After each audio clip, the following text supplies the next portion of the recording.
Hi friends, welcome to Rashwan tailoring. நிறையா கடைக்கு இப்போ கஸ்டமர் நிறையா பேர் வருவாங்க. சில கடைக்கு கஸ்டமர் வரமாட்டாங்க. நம்ம என்ன மிஸ்டேக் பண்ணோம், ஏன் நம்ம கடைக்கு கஸ்டமரே வரமாட்டாங்க அப்படின்னு திங்க் பண்ணி பார்க்குறவங்களுக்காக தான் இந்த வீடியோ.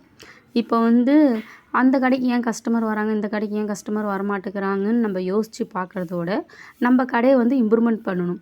எப்படி இம்ப்ரூவ்மெண்ட் பண்ணணுன்னா, இந்த நிறையா பொருள் வாங்கி வைக்கிறது, நிறையா ஆஃபர் போடுறது, அதிலெல்லாம் இம்ப்ரூவ்மெண்ட் பண்ணக்கூடாது. நம்மளோட ஃபுல் அண்ட் ஃபுல் ஹார்ட் ஒர்க்கில் இம்ப்ரூவ்மெண்ட் பண்ணணும். ஹார்ட் ஒர்க்குனால் இப்போ ஒருத்தவங்க ஒரு ப்ளவுஸ் கொடுத்து இந்த டைமுக்கு எனக்கு வேணும் அப்படின்னா அதுக்கு முன்னாடி கூட தைச்சி கொடுத்துர்லாம். அதுக்கப்புறம் நம்ம தைச்சி கொடுக்கவே கூடாது. ஏதோ ஒரு ஃபங்க்ஷனு அர்ஜெண்ட்டாக ப்ளவுஸ் கேட்குறாங்க கொள்கிறாங்க அப்படின்னா நம்ம ஒரு நாள் முன்னாடி தைச்சி கொடுத்தா கூட நெக்ஸ்ட் டைம் நம்மளை தேடி வருவாங்க. அதை விட்டுட்டு நம்ம ரொம்ப லேட்டாகி தைச்சி கொடுத்தோன்னா நம்மளுக்கு வரமாட்டாங்க. அதனால் ஃபஸ்ட்டு நமக்கு கஸ்டமர் குறைவாங்க.